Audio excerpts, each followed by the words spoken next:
Welcome, everybody, to the Friar Talk podcast and YouTube channel. Today, we're going to be talking about the pitching a little bit. But I think first thing, if you guys didn't see, there was a picture right now just posted of Fernando basically jumping up at the Petco porch and robbing a home run in right field.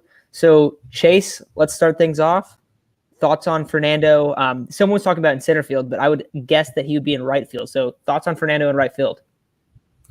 I feel like that is the best way to optimize the lineup. And two, you kind of take the defensive struggles that comes with playing shortstop, because they did the same thing with Franchi Cordero when he's in the minors. He had made a bunch of errors and look, make the best use of your athletic ability. And they threw him in the outfield and he became a lot better defensively.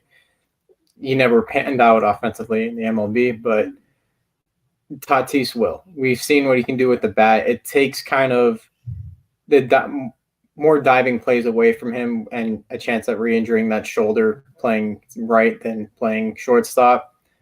He might run into some issues with the wall. That might be my only concern. If he makes a running catch into the wall, if it might pop out, that'd be my only concern. But offensively, I think that's the best way to optimize the lineup, because then you leave Cronenworth at short. You can put Frazier at second every single day, and then Hosmer at first, and then you still have Machado at third. Then on an off day, Kim can take one of those positions, or you can put Fernando there and put Will in right. It's an optimized lineup to me. Yeah, I mean, it kind of helps just because Frazier in left wasn't. I mean, he wasn't a full-on defensive liability, but he's definitely more comfortable playing second base. That was pretty clear, I think, early on. So I like it. Also, like you're talking about, I mean, it saves Nando's shoulder. That's the big reason why.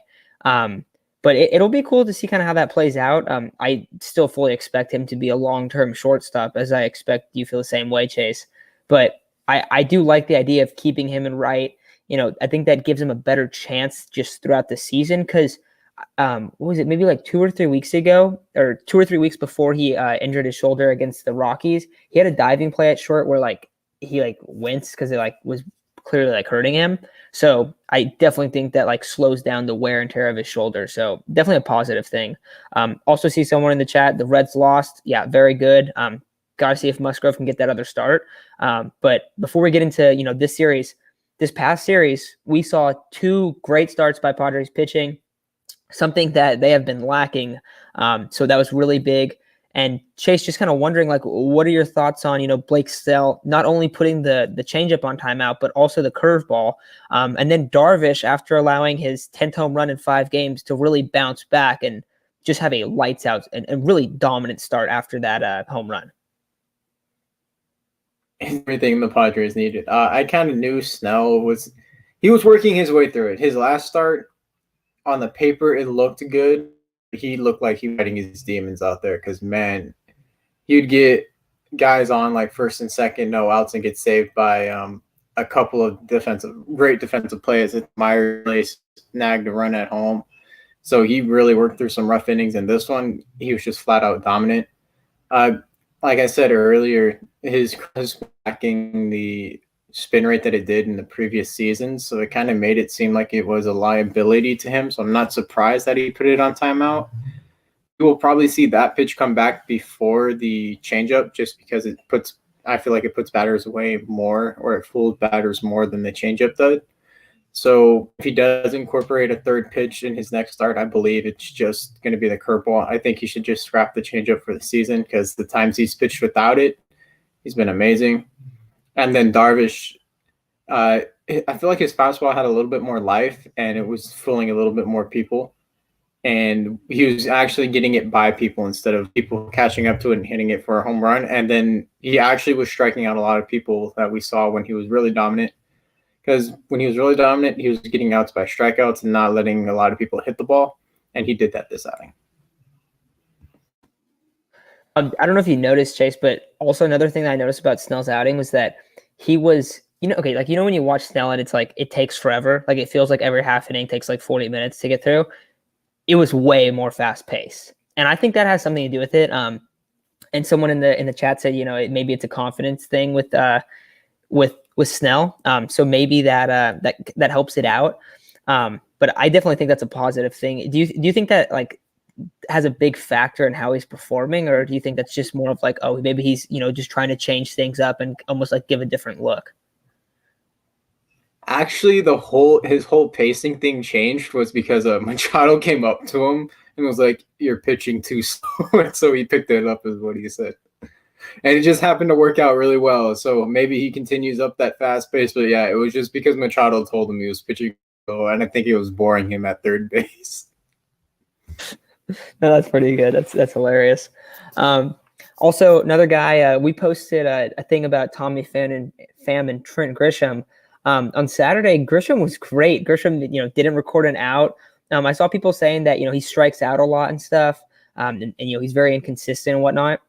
I think that we have to appreciate Trent Grisham for his ability. Like, even if he's not hitting, he is getting on base and playing Gold Glove defense all the time. So that's why I'm a big Grisham guy. Chase, and Isaac as well. Like, all three of us are big Trent Grisham fans. And we think he's a fantastic player. But I was interested to see that a lot of people were not super high on Trent, which kind of surprised me. I got the Pham, critiquing Pham a little bit. He definitely had, up and downs this year. But I was surprised. A lot of guys, people aren't as high on Grisham as us, which was a little bit surprising. I don't know if you saw that in the comments, Chase, but I think his ability to consistently walk about 10 to 12% of the time is something that like not every hitter can do. When he's slumping, he'll still get on base at like a 280 clip. Like, he was hitting 180 and he was hitting like, what was it? Like, I think he was getting on base like 290 clips. Like, he was still pretty productive. And especially when you consider how great of a defender he is in center field. But I was a little bit surprised about that. Yeah. When Grisham is on and when he's playing, he's a top 10 baseball player by WAR in the league, in both leagues. He's phenomenal. It's just one of those things where when he slumps, you tend to know it because it's a lot of offers, but he does walk and he works the count. He has a really good eye for the zone. He has his approach at the plate and he sticks to it. He has a really good plate discipline. So it's something when you look at it, we kind of take it for granted because it doesn't show up on a score sheet or the box score, but his approach at the plate is something that needs to be admired. He has really good plate discipline. And that's why, even if he doesn't walk, he'll have a 5-6 pitch at bat, which is still great for the Padres. Got a question here. What's the pitching matchup looking like tonight? Padres are going to be throwing out Joe Musgrove, who has been on absolute fire lately. So hopefully, he keeps this trend of Padres pitchers going 7 innings. That would be amazing. If we have 3 guys go 7 innings after, everyone like really questioning that part of the team, that would be massive. And then on DVD, on the response for the Marlins, they have Zach Thompson, who he's only pitched in 9 starts, but he's been pretty good. He has like barely over a 1 WHIP and like a mid-2 ERA. So he's been really good. Do you know much about Thompson, Chase? The only thing with Thompson is he is a rookie. He's only pitched those 9 games, and that's his complete experience. So I'm expecting those numbers to falter a little bit by the end of the year. And maybe because he's a rookie, the Padres lineup might, feast off of him a little bit tonight. But the way he's been pretty dominant. I would guess like a mid-90s fastball with some pretty good off speed. But I don't think it's anything that the Padres hitters can't do. It's the Marlins. You got to beat up on these smaller teams, teams that are playing bad. Marlins are in last place for a reason. Sometimes they play some really good ball, but the other time they are the last place team. And these are the teams that we need to beat. We can't split the series. We need to take it. That's what separates the good teams to the bad teams. You can't play down to the level of your competition or play up to it. You always got to play at your best.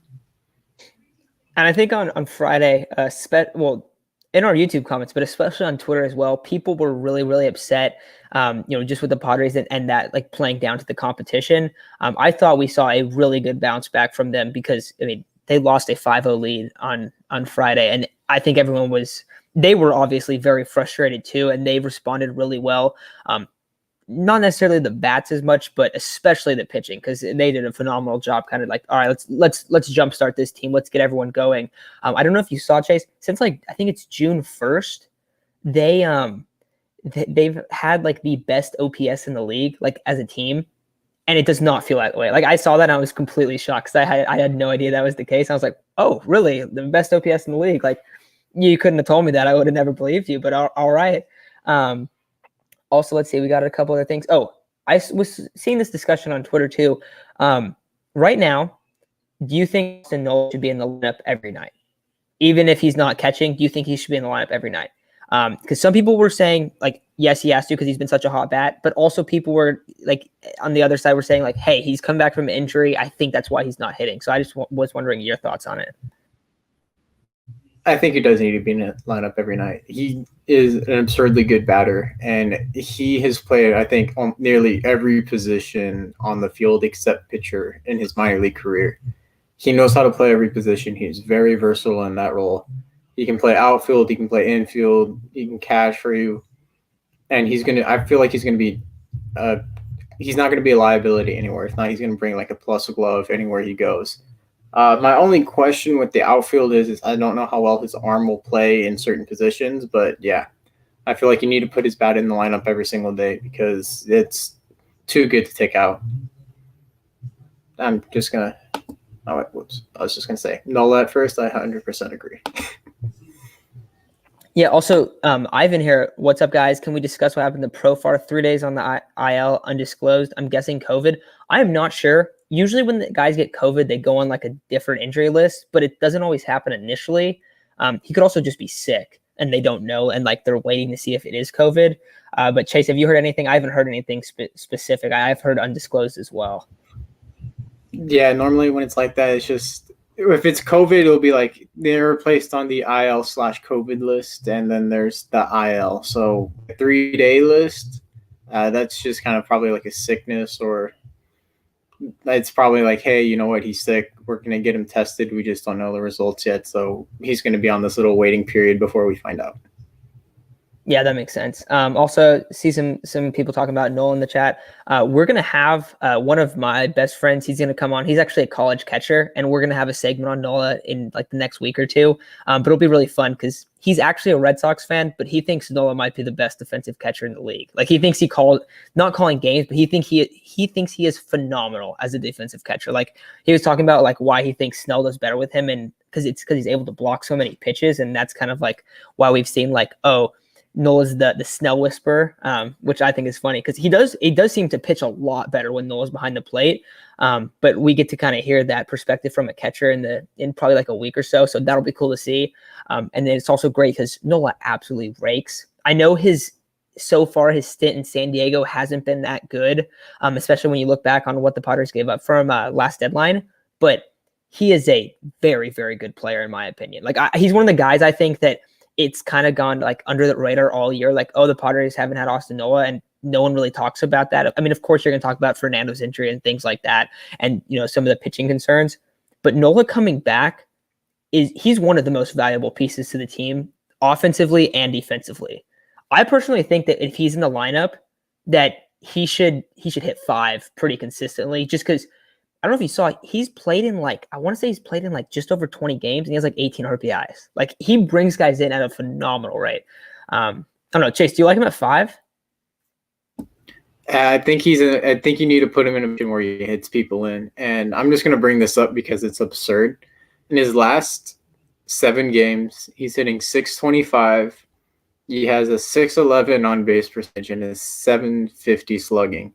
In his last 15, it's a 333 average, a 413 on base, and a 410 slugging.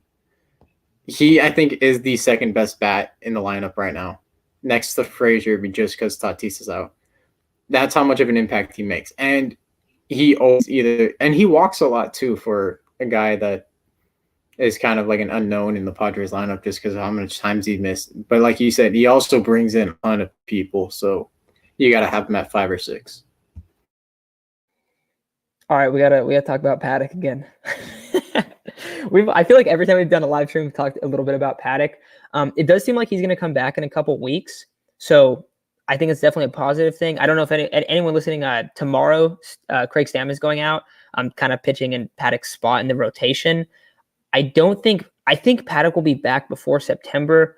I think Greg kind of explains it well here. Like people don't realize it, but we do need Paddack, especially the way he's been pitching the last 3 games. He's been important. He eats innings. Has he been perfect? No, 100% no. Like he's been very, very inconsistent.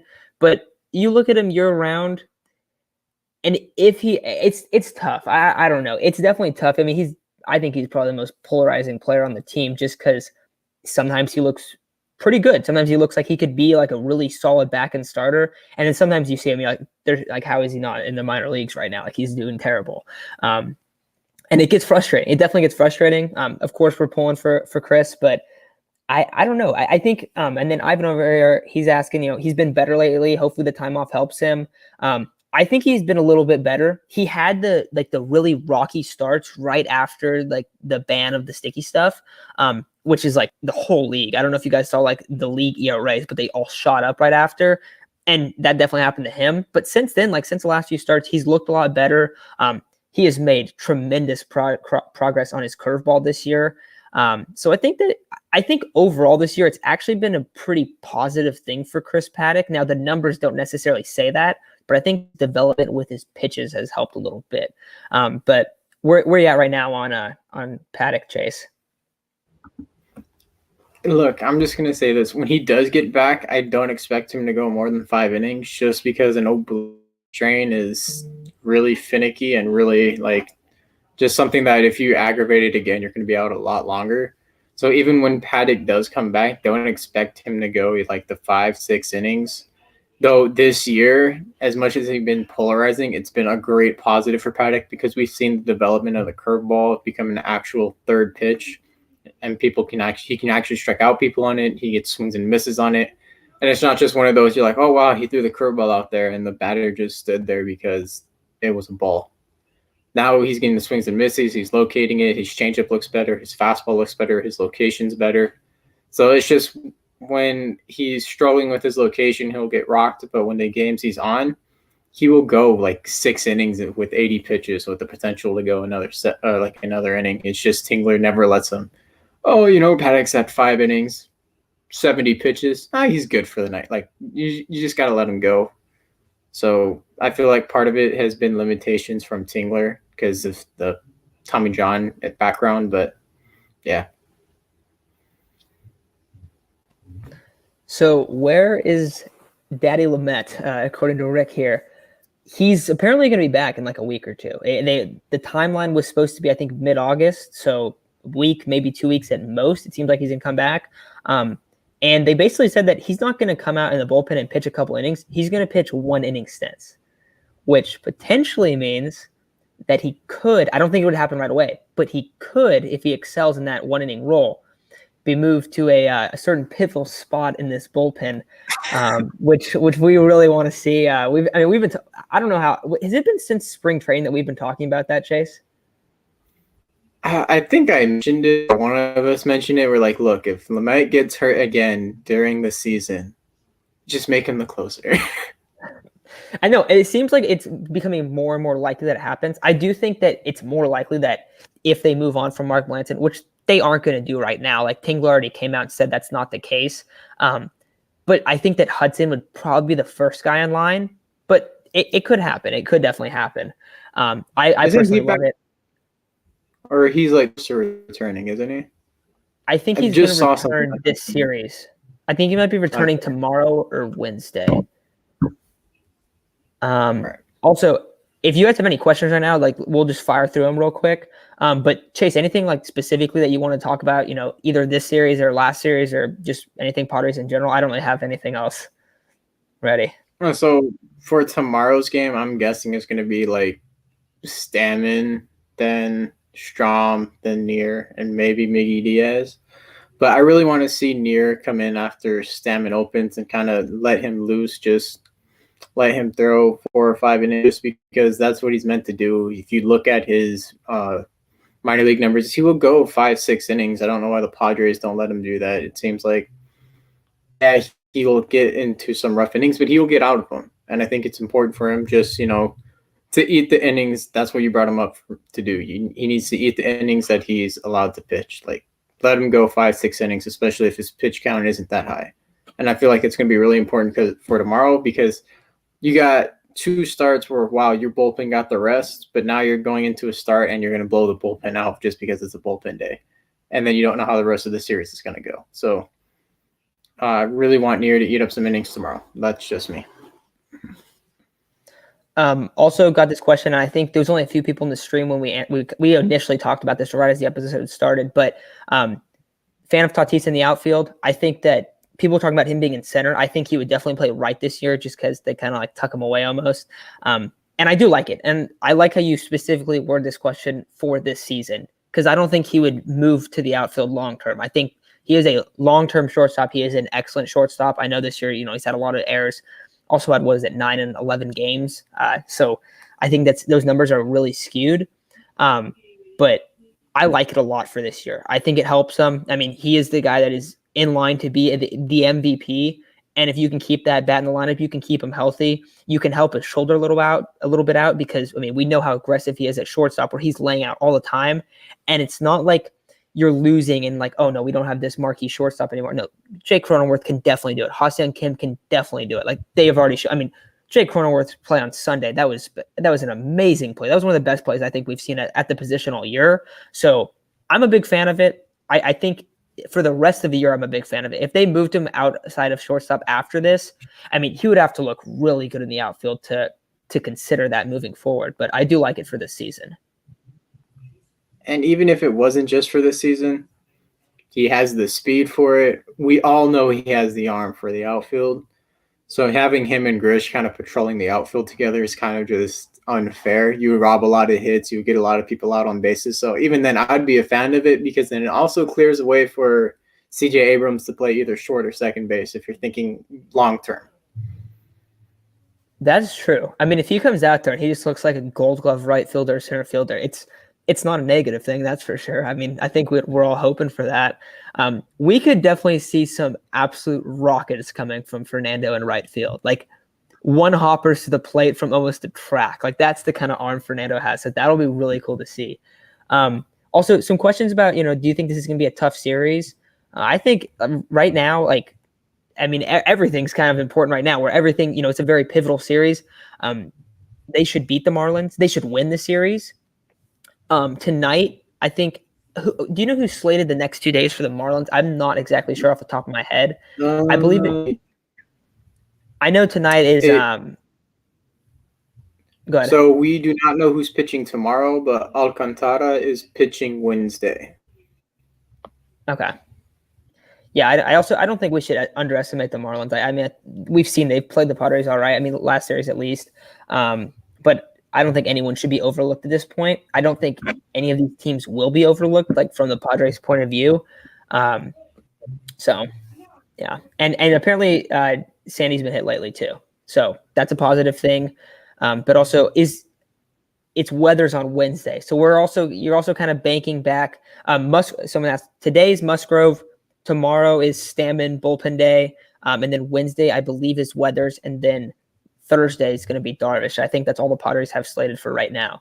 But yeah, Weathers has had a couple of rough starts. So him bouncing back on Wednesday, I think that's probably the most questionable game. That's probably the hardest game to win is Wednesday. Tonight, the Padres should get it done. I know, what's his name? Zach Thompson has been pretty good this year, but they should still win this game. Any game that you have Joe Musgrove pitching, especially a very hot Joe Musgrove, they should definitely win this. And we've seen the bullpen days. The Padres have been excellent when they have bullpen days. I know it's not the best thing because it kind of wears down the pen, but I do think it's, a game that those games are very winnable. So I think at the very least they should win the series. I thought last series they absolutely should have swept the Diamondbacks. And even though they won the series, I thought it was kind of like a negative thing, though it was really big that they bounced back and won the last 2 games. But this series, I'd be very happy with a 2-1 win. So I see this comment, and it brought up a question in my mind. If Weathers does get pounded again, do you trade him for Mackenzie Gore? Do you just swap him places, send Weathers down to AAA and bring Gore up?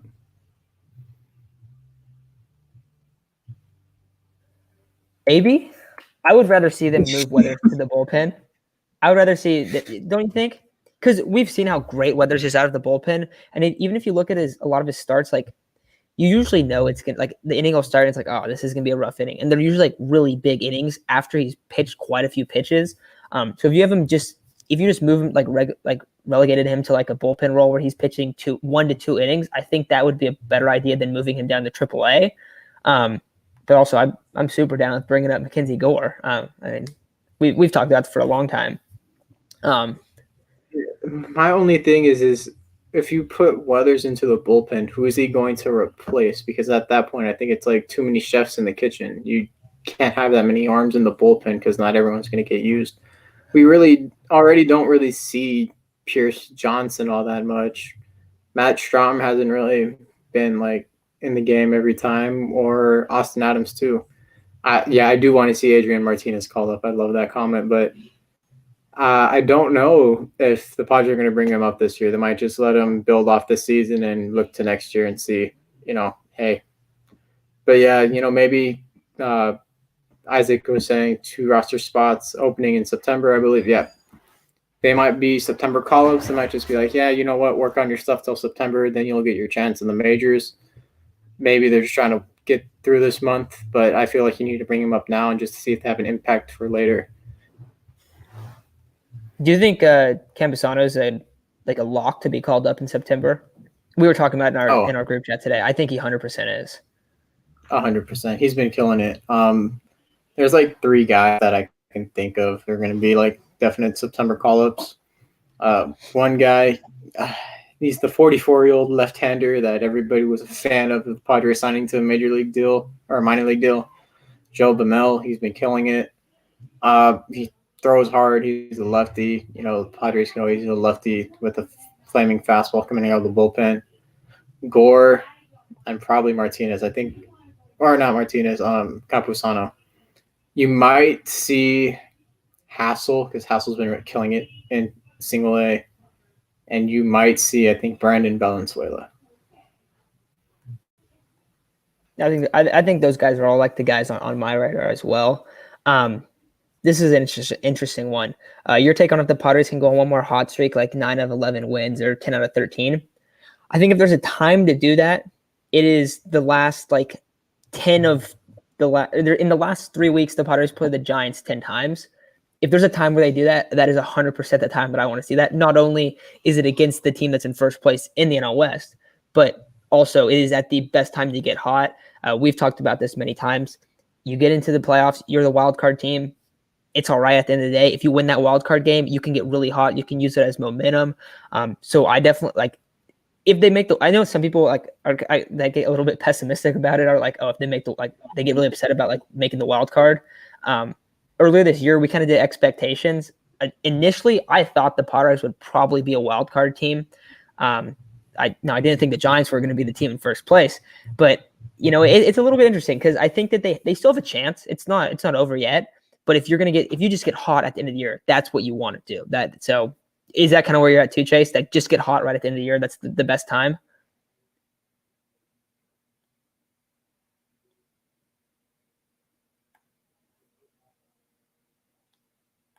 I think Chase froze. You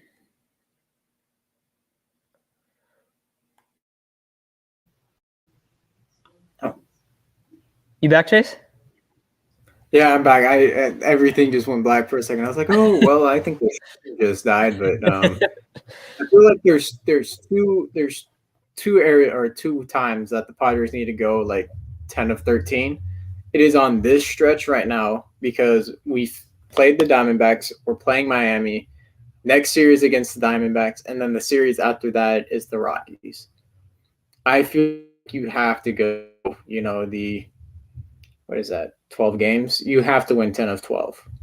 Because then you faced the Phillies, who have been on an absolute tear, and then you face the Dodgers again. We've played really well against the Dodgers this year, but you need to win a majority of the games against these weaker teams. So when you do play the Phillies, Dodgers, you feel okay either losing a series or splitting a series. And then after that, you have to do it again in September when you face the Dodgers and Giants consecutively a ton of times. I think we play the Giants, like you say, 10 times in September. You have to win 8 out of 10 of those to be, in contention for the first spot. We're already a wild card team, but if we want to win the division, we have to win 8 out of 10 that week. Or Yeah, those 2 also one other weeks? thing, I see a lot of people talking about the Reds. We are going to do a segment here pretty soon just about, the Reds coming up on this wild card spot and, where the Padres are at in the playoff with their playoff chances. I know like a week ago they were put at 65% to make the playoffs. But we'll have like a longer discussion about that because it's not a lock by any means. But real quick, like I'll just say real quickly, I am expecting to still make the playoffs. I think they've kind of been in a weird spot without Fernando. You get Fernando back, you get Lamet, Paddack, Nola just came back. Like you're gonna have a lot of guys coming back. They just added Adam Frazier. Like there's a lot of positive things right now for the Padres. Also, the last couple of days we've seen some very promising stuff from both Blake Snell and Yu Darvish. So I think that they will make the playoffs, but we'll do a full segment on that and kind of give you guys a lot bigger thing. Brewers are scary. They have a perfect formula to winning it all with that three-headed monster starting pitch rotation. Yeah, I think the Brewers, they're actually my pick to go to the World Series. Like when we were doing it a few days back. I think the Brewers are absolutely stacked. I think they're the team to beat right now in the NL just because they are dominant. If you guys were subbed to us a lot earlier in the year, Chase kind of called the sweep against the Padres. He didn't want it to happen, but they're very scary, and especially very scary in the playoffs. Yeah, I think I even said it before. I think I had the Brewers in the NL Central just because those Woodruff and Corbin Burns are 2 scary guys to face, man. Corbin Burns had like one of the best starts to all of baseball. And Brandon Woodruff is just kind of passing in his own right, and he's held the Dodgers down on his own in the playoffs. So, and he can hit. He hit a home run off of Clayton Kershaw. So, I don't think we can take away the aspect of we play in the NL, pitchers have to hit. Woodruff can still hit in that night spot. Here's a question: Is Campy a bench bat, and how do we divide them catching for September? I think he's got to be a bench bat, right? I probably have him making a few spot starts, like maybe every 3rd or 4th day, because Nola can play everywhere. So, and September is usually the time where teams get a little more experimental with their lineups. They'll throw a guy in if they're winning in by a lot, or if it's an easier team in that team's eyes, they'll probably start a couple, those September call-ups just to see what they have against Major League pitching. So, I feel like it just really depends on who we play and who they throw out there. If they throw out like all their starters, then the Padres are probably going to throw out a couple of their more starters. But if a guy like the Marlins, if we play like the Marlins or a team like that are struggling, they'll probably use their guys that are call-ups just to see what they have in the majors, and then you'll see the Padres do the same. Yeah. Also, another question: how's the Brewers pen other than Hader and Williams? They're pretty good. Let's see. Are we missing Mateo yet? No, I don't think so. I don't know if you saw, he actually got a triple the other day. I'm actually going to see Mateo. I'm going to a Orioles Red Sox game, and I'm going to watch Jorge Mateo, but not in a Padres uniform, and I'm very happy about that. Has Campy's defense improved? I'm not sure. Do you have any idea, like, if he's been a lot better in the minors? I know you keep up with like the reports a lot more than I do. So most of the reports just talk about offensively. I would say it's gotten better just on the fact that he's got reps. I wouldn't say it's been like miles above what he was before, but I'd say it's probably been better just because of the reps he's gotten. So he's probably used to blocking the ball more, framing a little bit better. The only thing I really want to see him improve on, and we won't get to that until he catches a few games, is his pitch calling.